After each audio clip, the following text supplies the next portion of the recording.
Bilang pasimula, talagang wala akong idea about ano ba yung financial literacy, ano ba yung IMG. Ngayon, nag-join ako sa sumama ako sa isang trip. At sa trip na yon, nakilala ko si CEO Rosemary Ocampo. At shinare niya yung kahalagahan ng healthcare. At nung time na yon, talagang open-minded naman ako in terms of healthcare. Kasi talagang yan ang number one priority natin talaga bilang isang OFW.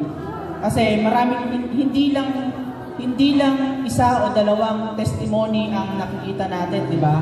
Kundi maraming OFW ang ilang taong nagtatrabaho pero hindi pa rin sapat yung kanilang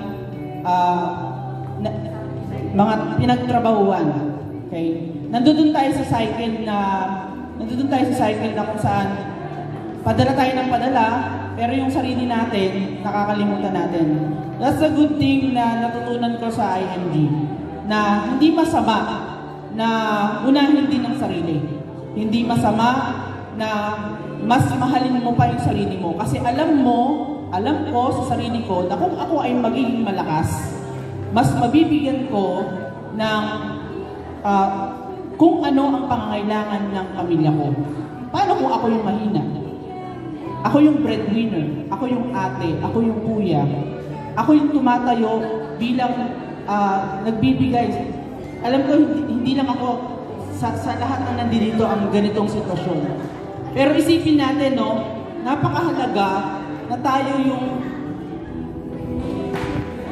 dapat protektado.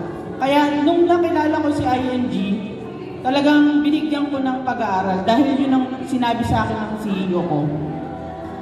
Aralin mo, unawain mo. Kasi walang ibang taong magkukumbinsi sa'yo kundi ikaw lang. Walang ibang taong makakapagbigay ng karunungan kundi ikaw lang. Maaaring narinig mo pero hindi mo na-process, hindi mo naintindihan anong sense. Kaya nung naiintindihan ko ang mission at vision ni IMG sa pagtulong sa bawat mamamayang Pilipino upang maiahon ang kanilang sarili sa cycle na nangyayari sa atin bilang OFW. Sabi ko, oo, unahin ko yung sarili ko. Kaya po nung time na yon, nag-join ako sa IMG dahil sa Kaiser Healthcare. Sunod, sabi natin, di ba? Ay, saka ako naaaralin, saka na ako mag-join. Hindi, ngayon na. At sasabayan ko ng pag-aaral. At habang tumatagal, na-i-enjoy ko po ang financial literacy na binibigay ni IMG. At hanggang ngayon, after 3 years sa IMG, as Senior Marketing Director, at patuloy na nagbibigay ng inspirasyon at financial education sa bawat isa na ating mga kababayan, ay talaga naman po tuloy-tuloy lang tayo. Ayan. Kaya sa mga hindi pa po, huwag na po kayo magdalawang isip, isa lang po yung isip natin. Mag-join na po kayo. Ayan. And yung deepest why natin, number one, pamilya natin.